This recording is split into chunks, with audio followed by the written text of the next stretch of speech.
Bonjour, chers frères et sœurs, c'est toujours pour moi un véritable plaisir d'échanger avec vous. Chers frères et sœurs, aujourd'hui, je voudrais m'adresser à tous ces enfants qui n'ont pas obtenu le bac cette année. Je voudrais m'associer à eux pour partager leur douleur, leur tristesse, leur frustration face à leur échec. C'est vrai que quand on échoue dans la vie, il faut faire une analyse assez profonde et chercher à comprendre les causes de notre échec. C'est très important. Et d'emblée, je vais leur dire que échouer fait partie de la vie. Tous les grands de ce monde que vous admirez ont échoué à un moment donné de leur vie. Et c'est normal d'échouer. La chose la plus importante, c'est ce qu'on en fait de l'échec. Il faut toujours apprendre de l'échec. Il faut se lever, retrousser les manches, réessayer. C'est ça la chose la plus importante quand on a échoué, chers frères. C'est d'autant que quand on échoue, la responsabilité notre responsabilité n'est pas totale. Les responsabilités peuvent être partagées. Et dans le cas d'espèce, nous savons tous que si vous avez échoué, c'est parce que le juge de Monsieur Bien ne vous a pas mis dans des meilleures conditions pour pouvoir étudier. Songez que beaucoup d'enfants ont dû renoncer à leur programme, à leur plan en fin de soirée parce qu'il y avait coupure d'énergie. Voilà déjà une cause majeure qui empêche les enfants d'étudier dans de meilleures conditions. Certains vont me dire que nous aussi, nous avons vécu dans des mêmes conditions et nous avons une autre bac. Non, ça ne justifie rien, chers frères et sœurs. Les choses sont en train de changer. Les enfants sont habitués à la lumière, donc il faut qu'ils aient à leur disposition la lumière pour pouvoir étudier. Ils ne demandent pas beaucoup. Ils demandent juste de la lumière. C'est très simple. Donc, voilà déjà l'une des causes qui contribue à ce que les enfants échouent. À côté de cela, il faut souligner le deuxième cas, l'OTS. Durant toute l'année, les enfants n'ont pas eu, je vais dire que oh, les enseignants n'ont pas pu terminer leur programme parce qu'ils n'ont pas été dans les salles de classe durant toute l'année. Ils ont été dans les salles de classe à 60% et les 40 autres pourcents n'étaient pas en salle de classe parce qu'ils étaient en train de protester. Ils voudraient obtenir une partie de leur salaire. Et le juge de M. Biya n'a pas pu leur donner leur argent. Du coup, ils ne se sont pas investis à 100%. Quand les conditions ne sont pas réunies, quand les professeurs, les enseignants ne sont pas motivés, même s'ils ont toute la volonté, ils ne pourront pas transmettre comme ils le faisaient par le passé. Ils ne pourront pas transmettre avec la même énergie, avec la même motivation, avec le même désir. Par conséquent, les enfants ont eu des enseignants, je vais dire sporadiquement. Ils ont eu des enfants, ils ont eu leurs enseignants par moment et d'autres moments, c'était pas possible. Du coup, ils n'ont pas terminé leur programme. Voilà aussi l'une des causes. C'est très important, chers frères et sœurs.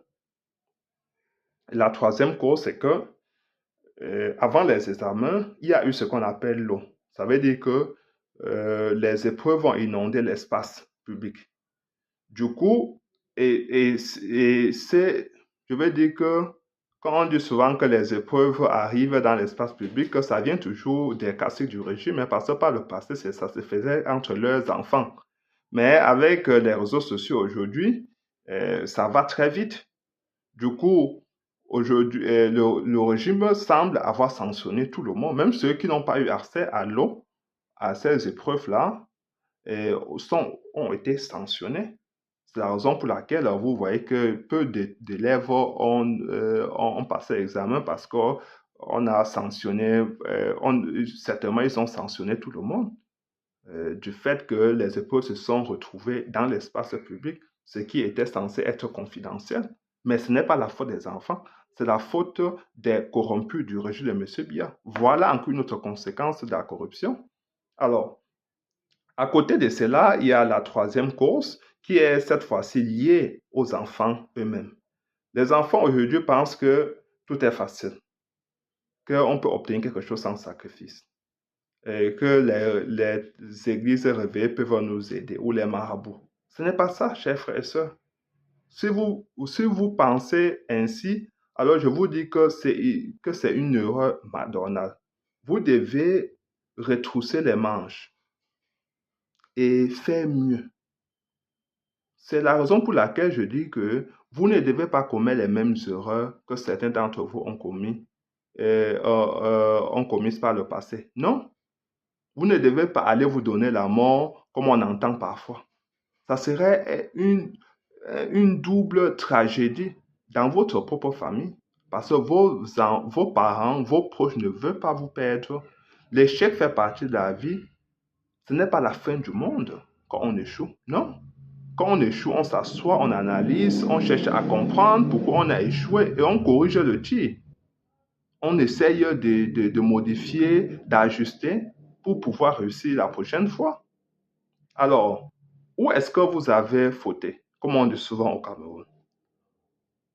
Pendant l'année, vous avez souvent donné l'impression que vous alliez sur Internet pour approfondir certaines thématiques, alors que ce n'était pas ça. Vous étiez sur les réseaux sociaux, vous avez inondé les réseaux sociaux, souvent pour suivre les influenceurs, commenter, perdre du temps sur des futilités. Et certains d'entre vous s'exhibaient sur TikTok, vous partez là-bas, vous exhibez, montrez votre corps, montrez que vous êtes très beau, très belle. Ça ne vous a pas aidé. Ça ne vous a pas aidé. C'est pour ça que vous avez aussi échoué. Parce que le cerveau est fait tel que il privilégie les choses. Le cerveau peut contenir beaucoup de choses. Mais si vous êtes porté pour certaines dérives, vous allez vous perdre dedans. On vous montre que la vie est facile avec les influenceurs, mais ce n'est pas du tout ça. C'est aussi là où vous êtes perdu parce que vous suivez des gens, vous commentez, vous êtes là, vous êtes très actif sur les réseaux sociaux, ça ne vous aide pas. D'autant que vous n'avez encore rien fait dans votre propre vie. Par conséquent, vous devez changer le tir maintenant. Au lieu de vous exhiber sur les réseaux sociaux, par exemple pendant ces vacances, cherchez à repasser certains de vos cours par moment, par chaque fois, mais cherchez à vous organiser. Mais si vous avez un peu de giga, allez sur les réseaux sociaux, pas pour vous exhiber, mais plutôt pour appeler vos concitoyens à s'inscrire massivement sur les listes électorales. Pour ceux d'entre vous qui aviez déjà 21 ans ou 20 ans, allez vous inscrire massivement sur les listes électorales et soyez prêts à voter pour l'opposition Maurice Kamto. Et sur les réseaux sociaux, appelez vos aînés à s'inscrire aussi sur les listes électorales, d'être prêts à voter pour l'opposition Maurice Kamto. Et pour qu'on change ensemble le Cameroun et d'être prêt aussi à défendre son vote. Voilà ce pourquoi vous devez être engagé aujourd'hui et non d'être engagé sur des choses subsidiaires, des choses périphériques qui ne vous aident pas. Voilà ce qui peut changer votre vie. L'opposition Moscamte veut changer le système éducatif de fond en comble. Parce que vous avez beau vous fâcher aujourd'hui, être énervé, que vous n'avez pas passé vos examens. Mais quand sont devenus ceux qui ont passé leur maîtrise, leur licence, leur bac depuis des années? Ils ne font rien du tout. Parce que le régime de M. Biya a ostracisé, sacrifié la jeunesse. C'est ce qui s'est passé. Ils ont détruit la jeunesse. Aujourd'hui, nous nous rendons compte que la jeunesse est complètement déboussolée, perdue dans la nature. Ils sont dans la délinquance, dans la criminalité, dans les viols, dans le grand banditisme.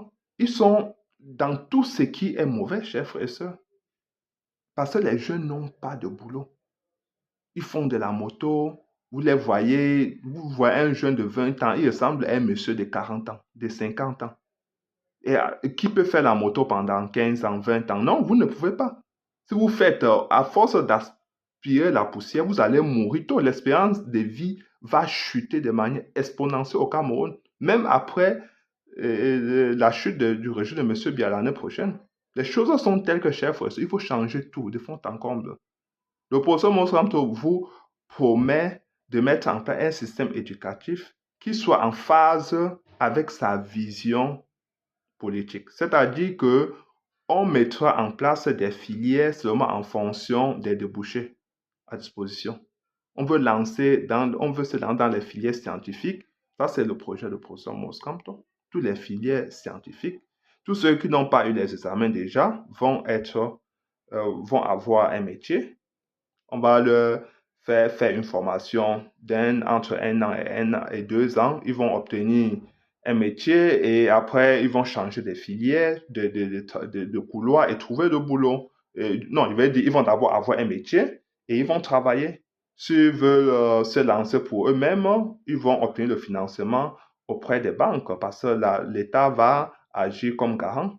Si ceux-là qui ont eu des licences, des maîtrises, pour ceux-là, le professeur Mozart va les faire changer de couloir. Si tu as une licence en droit, tu ne trouves pas de boulot, on te donne aussi une petite formation et tu vas peut-être devenir électricien, plombier, tout ce que tu veux devenir.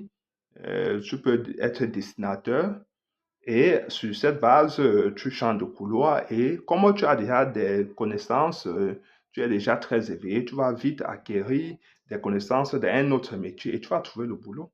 Voilà comment le professeur Moscato entend rendre le Cameroun un véritable chantier. Ça, c'est, le Cameroun sera un grand chantier. Toutes les routes, tout l'électricité même. Le Roger Monsieur qui a conçu les barrages hydroélectriques depuis des années. Pourtant, nous avons toujours un déficit énergétique. Avec le professeur Monsanto, nous aurons l'autosuffisance énergétique parce qu'il va construire un mini barrage un peu partout, dans les villages. Tous les villages seront alimentés en énergie. Voilà le programme de professeur Monsanto. Donc, vous jeunes, regardez un peu. Il n'y a pas de transport public au Cameroun. Regardez comment vous arrivez souvent à l'école. Avec la sueur partout sur vous, vous êtes derrière les motos, vous risquez votre vie souvent derrière les camions, même pour les étudiants. Il n'y a pas de toilettes publiques, il n'y a pas d'Internet dans vos écoles. Alors que dans toutes les écoles, il devait avoir Internet gratuit. L'État est capable de mettre cela à disposition des enfants. L'État est capable de mettre des douches propres, de venir les nettoyer chaque jour pour que les enfants vivent dans un espace propre avant d'étudier. Voilà ce que le professeur Mostramp veut vous offrir. Inscrivez-vous dans cette dynamique. Cherchez à comprendre, à vous intéresser à la chose politique. Parce que si vous croyez que vous allez obtenir le bac, aujourd'hui vous pleurez parce que vous n'avez pas le bac. Même l'année prochaine, si vous obtenez le bac, avec le même régime, si vous croyez que vous partez où? Vous n'allez rien faire, chers frères et sœurs. Parce que la probabilité de votre succès est minime. Elle est très faible. Par conséquent, vous devez, dès maintenant, entrer dans cette mouvance ailleurs, sous d'autres cieux. Les enfants déjà à 16 ans, 15 ans, 17 ans s'intéressent à la chose politique. Hein? Nous devons avoir cette culture politique au Cameroun. Tous les enfants doivent s'intéresser à ce qui est essentiel pour leur avenir et non sur des choses, sur des futilités qui ne font pas avancer leur vie. Donc, chers jeunes frères et sœurs, commencez à utiliser les réseaux sociaux à bon escient pour sensibiliser. Les femmes peuvent utiliser les réseaux sociaux, par exemple, pour sensibiliser sur le fait qu'aujourd'hui, il y a une féminicide très poussée au Cameroun. Il y a des cas de viol, des crimes rituels et tout cela. Vous pouvez aussi sensibiliser sur ces mots-là qui minent la société camerounaise. Au lieu d'être là, de montrer votre corps, de vous exhiber que vous êtes les plus beaux, les plus belles. Non, et ça ne vous fait pas avancer. Avec toute votre beauté là, si vous n'avez pas de boulot, vous n'allez rien obtenir. Si vous dépendez toujours de quelqu'un, c'est fini, hein? Dans une dictature, ta beauté, c'est à quoi? Dans une dictature, un régime qui a sacrifié toute la jeunesse, toute ta beauté là, ça ne sert à rien.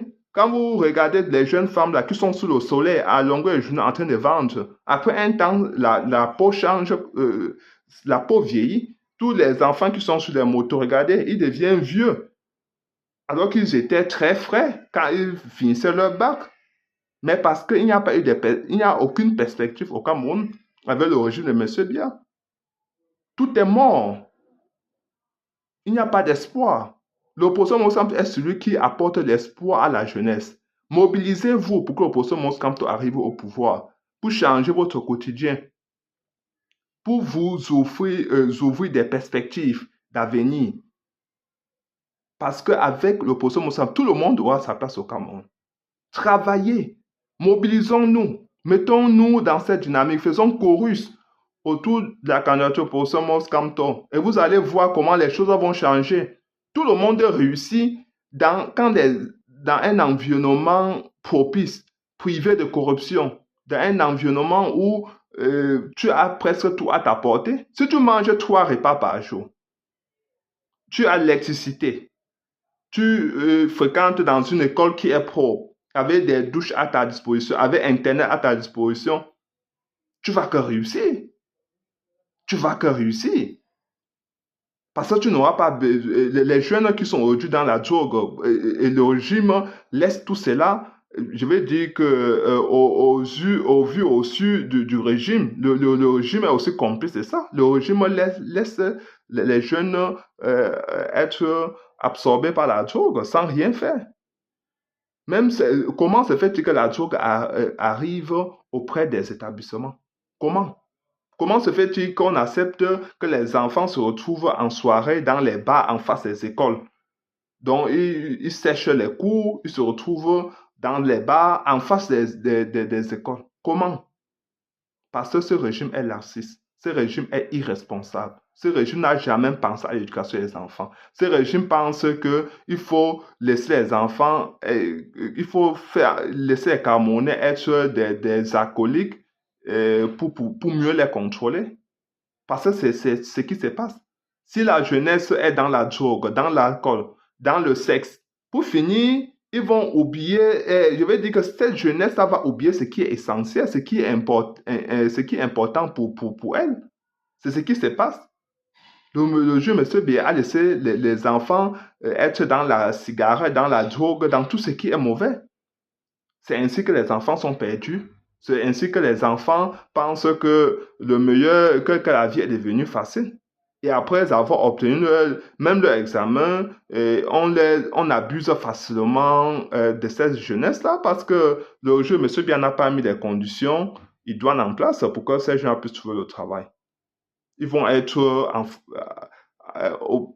certains vont être tentés d'entrer dans des sectes pour pouvoir avoir l'argent facilement. Ou bien même d'autres, pour qu'on leur offre quelques postes de travail pour les femmes, on va d'abord abuser d'elles. Voilà ce qui se passe au Cameroun. Donc, chers jeunes, réveillez-vous. Prenez la meilleure décision. J'en ai terminé. Je pense que vous avez bien compris. Partagez massivement. Abonnez-vous surtout. Inscrivez-vous massivement sur les listes électorales. Votez massivement le poste Mos Kamto et soyez prêts à défendre votre vote. Voilà ce qui pourra nous sauver. Hein. Voilà ce qui pourra vous sauver. Parce que je vous dis que tout est mort. Hein. Tout est mort au Cameroun. Le Cameroun est en train, je vais dire, de s'émietter. Le Cameroun est en train de disparaître. C'est fini. Quand vous voyez ce qui se passe là, tout le monde est chef maintenant au Cameroun. Le sous-préfet est chef, le préfet est chef, tout le monde. Parce qu'il n'y a plus de président de la République, il n'y a plus de commandant en chef au sommet de l'État. C'est mort. Donc, commencez déjà à mettre ça dans la tête et vous préparez pour l'avenir avec le professeur Mos Kamto. Bonsoir.